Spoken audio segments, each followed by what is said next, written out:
Halo, kembali lagi bersama dengan saya, guru onlinemu. Hahaha. Kali ini kita akan membahas masih di bab yang ketiga, yaitu tentang pasar bebas. Nah, ketika kalian pertama kali mendengarkan kata pasar bebas, apa yang terlintas di dalam benak pikiran kalian? Pasar bebas berarti pasar yang menjual barang secara bebas. Hoho, hampir benar ya. Nah, apa itu pasar bebas? Pasar bebas atau dikenal juga dengan perdagangan bebas. Jadi, pasar bebas itu juga disebut dengan perdagangan bebas. Ini merupakan kebijakan di mana pemerintah tidak melakukan diskriminasi terhadap impor ataupun ekspor barang. Ingat, pasar bebas itu adalah kebijakan di mana pemerintah tidak melakukan diskriminasi terhadap impor ataupun ekspor. Ingat, impor itu adalah kegiatan memasukkan barang dari luar ke dalam negeri, membeli barang dari luar ke dalam negeri. Sedangkan ekspor itu adalah kegiatan mengirimkan barang dari dalam ke luar negeri. Itu ya, diingat baik-baik. Perdagangan bebas ini kita bisa lihat bahwa umumnya perdagangan bebas ini mempromosikan tentang yang pertama, perdagangan tanpa pajak termasuk tarif ataupun hambatan perdagangan lainnya. Kemudian yang kedua, perdagangan jasa tanpa pajak atau hambatan perdagangan lainnya. Yang ketiga, akses ke pasar yang tidak diatur. Yang keempat, akses informasi pasar yang tidak diatur. Yang kelima adalah perdagangan jasa tanpa pajak ataupun tanpa hambatan. Nah, ada banyak sekali organisasi di dalam kaitannya dengan perdagangan ataupun pasar bebas. Kita bisa lihat organisasi-organisasi pasar bebas yang ada di Asia, bahkan yang ada di dunia ya, yang kita kenal dengan sebutan pasar bersama. Yang pertama adalah Masyarakat Ekonomi ASEAN atau MEA. Kemudian yang kedua, ASEAN Free Trade Area atau AFTA. Yang ketiga, Asia Pacific Economic Cooperation atau APEC. Yang ketiga, Uni Eropa.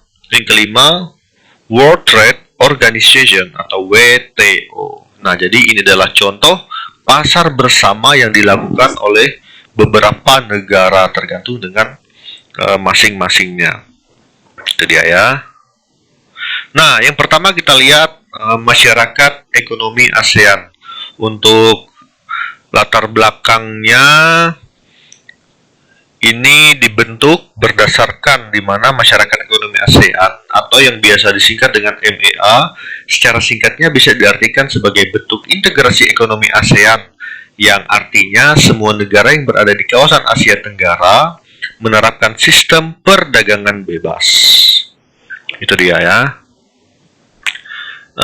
ASEAN Economic Community yang dibentuk dengan misi menjadikan perekonomian di ASEAN ini menjadi lebih baik serta mampu bersaing dengan negara-negara yang perekonomiannya lebih maju dibandingkan dengan kondisi negara-negara ASEAN saat ini. Itu dia.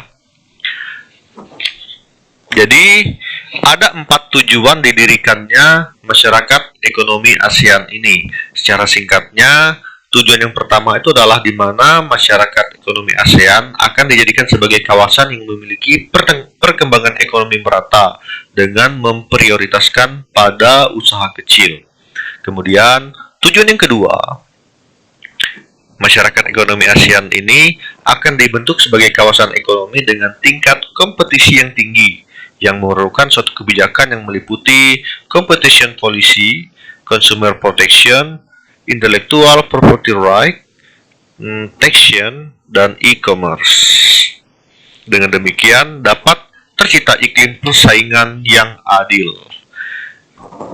Kemudian tujuan yang ketiga, Masyarakat Ekonomi ASEAN ini sebagai pasar tunggal dan basis produksi internasional dengan elemen aliran bebas barang, jasa, investasi, tenaga kerja terdidik, dan aliran modal yang lebih bebas.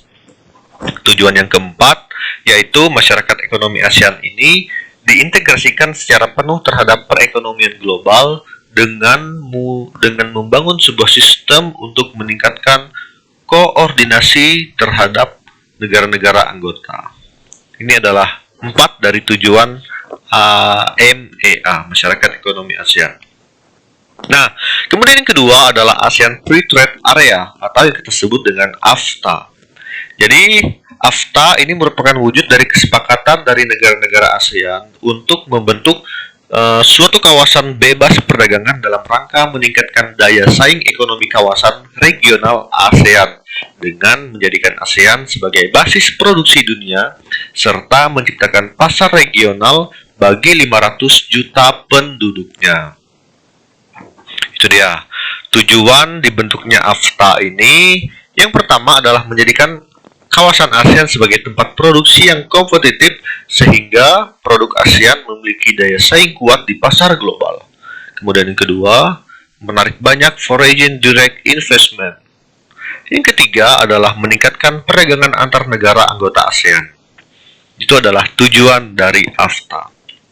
Kemudian yang ketiga adalah Asia Pacific Economic Corporation atau yang sering kita sebut dengan APEC. Nah, perubahan di Uni Soviet serta Eropa Timur merupakan salah satu latar belakang berdirinya APEC. Runtuhnya Uni Soviet dengan sistem ekonomi komunis yang tertutup secara bertahap diikuti oleh negara Eropa Timur yang berubah menjadi sistem ekonomi liberal dan bebas. Kemudian, muncullah kesadaran bahwa pada dasarnya setiap negara ini saling membutuhkan. Pada saat itu sedang berlangsung perundingan di Uruguay yang melatar belakangi terbentuknya WTO. Karena kekhawatiran gagalnya perundingan tersebut, kemudian terbentuklah organisasi yang disebut dengan APEC. Organisasi APEC ini diperkasai oleh Perdana Menteri Australia yaitu Bob Hawke ketika berpidato di Seoul pada tahun 1989. Apa sih yang menjadi tujuan dari pembentukan APEC? APEC tujuannya yang pertama adalah meningkatkan kesejahteraan dan pertumbuhan ekonomi di kawasan Asia Pasifik dan meningkatkan kerjasama ekonomi melalui peningkatan volume perdagangan dan investasi. Tujuan yang kedua, memperjuangkan kepentingan ekonomi di kawasan Asia Pasifik. Tujuan yang ketiga, sebagai tempat usaha negara maju untuk membantu negara berkembang. Tujuan yang keempat, meningkatkan perdagangan dan investasi antar anggota. Yang kelima, menjalankan kebijakan ekonomi secara sehat dengan tingkat inflasi rendah. Yang keempat, mengurangi dan mengatasi sengketa ekonomi perdagangan.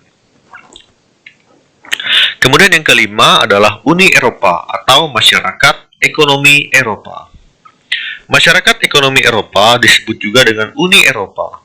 Sejak berakhirnya Perang Dunia Kedua, Eropa mengalami kemiskinan dan perpecahan. Usaha untuk mempersatukan Eropa sudah dilakukan, namun keberhasilannya bergantung pada dua negara besar, yaitu Prancis dan Jerman Barat. Pada tahun 1950, Menteri Luar Negeri Prancis, yaitu Maurice Schumann, berkeinginan untuk menyatukan produksi baja dan batu bara Prancis dan Jerman dalam wajah kerjasama yang terbuka untuk negara-negara baru Prancis dan Jerman Eropa lainnya, sekaligus mengurangi kemungkinan terjadinya perang. Nah, jadi keinginan itu terwujud dengan ditandatangani perjanjian pendirian pasar bersama batu bara dan baja Eropa oleh 6 negara, yaitu Prancis, Jerman Barat, Belanda, Belgia, Luxembourg, dan Italia. Nah, jadi melalui perjanjian ini, ke-12 negara anggota masyarakat Eropa dipersatukan dengan mekanisme kesatuan Eropa dengan pelaksanaan secara bertahap. Kemudian pada tahun 2004, keanggotaan Uni Eropa ini berjumlah 25 negara. Itu dia. Adapun tujuan dibangunnya Uni Eropa atau Masyarakat Ekonomi Eropa, yang pertama adalah sebagai integrasi Eropa dengan cara menjalin kerjasama ekonomi, memperbaiki taraf hidup, dan memperluas lapangan kerja. Tujuan yang kedua adalah memajukan perdagangan dan menjamin adanya persaingan bebas serta keseimbangan perdagangan antar negara-negara anggota. Yang keempat, menghapus semua rintangan yang menghambat lajunya perdagangan internasional. Tujuan yang keempat adalah meluaskan hubungan dengan negara-negara lain selain anggota MMA. Yang terakhir adalah World Trade Organization atau yang sering kita kenal dengan WTO. WTO sebagai organisasi perdagangan dunia merupakan satu-satunya badan internasional yang mengatur masalah perdagangan antar negara. Jadi, organisasi ini dibentuk pada tanggal 1 Januari 1955 untuk menggantikan GATT. WTO terbentuk setelah dilakukannya perundingan putaran Uruguay atau Uruguay Round. Putaran tersebut mencakup semua bidang perdagangan. Para peserta setuju suatu pajak pemotongan atas bea masuk terhadap produk-produk tropis dari negara-negara berkembang, menyelesaikan sengketa, dan menyepakati agar para anggota memberikan laporan reguler mengenai kebijakan perdagangan. Apa saja sih yang menjadi tujuan WTO? Tapi sebelumnya, anggota WTO saat ini sudah berjumlah lebih dari 150 negara dengan 117 negara diantaranya adalah negara-negara berkembang. Nah, apa sih yang menjadi tujuan WTO? Tujuan WTO yang pertama adalah meningkatkan kesejahteraan negara-negara anggota melalui perdagangan bebas. Kemudian yang kedua, membantu produsen barang dan jasa serta eksportir dan importir dalam kegiatan perdagangan. Yang ketiga, mendorong lebih terbukanya perdagangan dunia. Yang keempat, menciptakan rangkaian aturan dan prinsip guna mengatur perdagangan internasional. Yang kelima, menyusun kewajiban anggotanya untuk menjamin berjalannya sistem internasional non-diskriminatif. Yang keenam, menyediakan forum untuk membicarakan isu-isu perdagangan internasional. Yang ketujuh adalah menyediakan mekanisme penyelesaian perdagangan internasional. Nah, demikianlah penjelasan mengenai pasar bebas. Apabila ada yang ingin bertanya, silakan tuliskan di kolom komentar. Kita akan mencari jawabannya secara bersama-sama. Mohon maaf apabila ada kekurangan, kesalahan di dalam penyampaian materi ini. Semoga berguna bagi kalian semua. Selamat belajar online. Terima kasih.